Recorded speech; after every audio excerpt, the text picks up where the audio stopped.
Banjara Hills police station పరిధిలో ఆలస్యంగా వెలుగులోకి వచ్చిన హనీ ట్రాప్ వ్యవహారం గత నెల 19వ తారీఖున సచిన్ దుబే కుకట్పల్లిలోని కింగ్ అండ్ క్వీన్ పబ్కి వెళ్ళాడు. అక్కడే పరిచయమైనటువంటి డింపుల్ యాదవ్తో మాట్లాడుతూ మధ్యలోకి వెళ్ళిపోయాడు. తన దగ్గర బండి లేదు, నన్ను డ్రాప్ చేయాలి అని చెప్పేసి తనకున్నటువంటి పరిచయంతో డింపుల్ యాదవ్ని డ్రాప్ చేయమని అడిగారు. అప్పటికే డింపుల్ యాదవ్ తన భర్త పవన్తో కలిసి పక్కా స్కెచ్ వేసింది, ఎలా అయినా సరే సచిన్ దుబేని కిడ్నాప్ చేసి డబ్బులు వసూలు చేయాలని. ఆ తర్వాత పబ్ నుంచి బంజారాహిల్స్ పోలీస్ స్టేషన్ పరిధిలోకి రాగానే ఒక కారు అడ్డుగా వచ్చి మేము టాస్క్ ఫోర్స్ అని చెప్పేసి ఆ స్కూటీని ఆపారు. ఆ తర్వాత సచిన్ దుబేని అక్కడ నుంచి తీసుకువెళ్లారు. ప్రస్తుతం విజువల్స్లో కనిపిస్తున్నటువంటి TG07 TR0277 వెహికల్లోనే నలుగురు వ్యక్తులు వచ్చి మేము టాస్క్ ఫోర్స్ వాళ్ళమి అని చెప్పేసి సచిన్ దుబేని తీసుకువెళ్లారు. దాంతో అక్కడ నుంచి నారాపల్లి తీసుకువెళ్ళి వేరే మహిళతో సచిన్ దుబేని నగ్న వీడియోలు తీసి తనని బ్లాక్మెయిల్ చేసి డబ్బులు వసూలు చేసేందుకు ప్లాన్ వేశారు. తను మత్తులో ఉండడము, తనకు ఒక స్లీపింగ్ టాబ్లెట్స్ ఇవ్వడంతో పూర్తిగా స్పృహ కోల్పోయి ఉన్నాడు. అక్కడే నారాపల్లిలో ముందుగా ఒక మహిళతో మాట్లాడి డబ్బులు ఇస్తాము నీకు, తన పక్కన ఉండి నగ్న వీడియోలు ఇద్దరిని కలిపి తీస్తాము అని చెప్పేసి ఆ మహిళకు ముందుగానే చెప్పినట్లు తెలుస్తుంది. అయితే ఆ తర్వాత ఈ కారులో హరికృష్ణ, సాయి ప్రసాద్, సుబ్బారావు, డింపుల్ భర్త పవన్, అదేవిధంగా ఇంకొక ఇద్దరు ఉన్నారు. ప్రస్తుతం ఈ కారు హరికృష్ణ పేరు మీద ఉన్నట్లుగా కూడా తెలుస్తుంది. అయితే ఇదే కారులో ఉన్నటువంటి ఇమ్రాన్ పరారీలో ఉన్నాడు. సుధారాణి ఎవరైతే మహిళ ఈ ఘాతకానికి పాల్పడిందో ఆ మహిళ కూడా పరారీలో ఉన్నట్లు తెలుస్తుంది.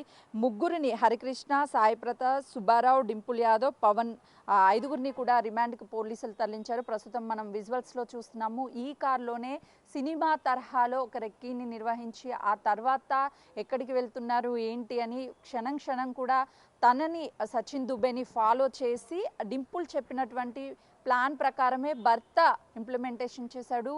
అక్కడికి వెళ్ళగానే తనకి ఏం జరిగిందో ఏంటో తెలియలేదు. తను సచిన్ దుబే ఒక జ్యువెలరీ షాప్లో అకౌంటెంట్గా పనిచేస్తున్నాడు.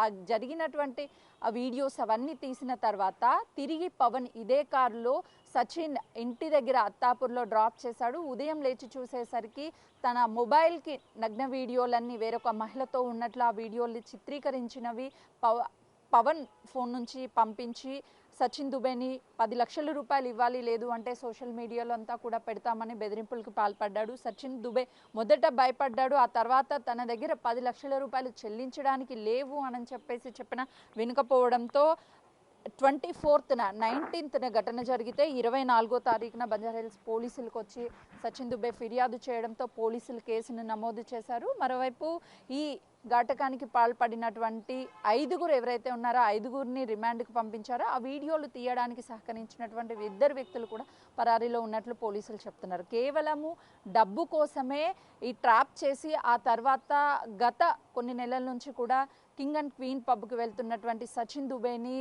పరిచయం చేసుకొని అక్కడ పబ్లో డాన్సర్గా పనిచేస్తున్నటువంటి డింపుల్ యాదవ్ ప్లాన్ ప్రకారమే తన దగ్గర డబ్బుల్ని వసూలు చేయడానికే తనని కిడ్నాప్ చేయించడము, ఆ తర్వాత నగ్న వీడియోలు తీయించడం, ఇదంతా ప్రధానంగా డింపుల్ యాదవ్ తన భర్త పవన్ ఇద్దరు ప్లాన్ ప్రకారమే చేసినట్లు అటు పోలీసులు గుర్తించారు. వాళ్ళని ప్రస్తుతం రిమాండ్కి పంపించారు. మిగతా ఇద్దరి కోసం కూడా పోలీసులు గాలింపు చర్యలు చేస్తున్నారు. మొత్తానికి ఆలస్యంగా వెలుగులోకి వచ్చినప్పటికీ ఈ ఘటన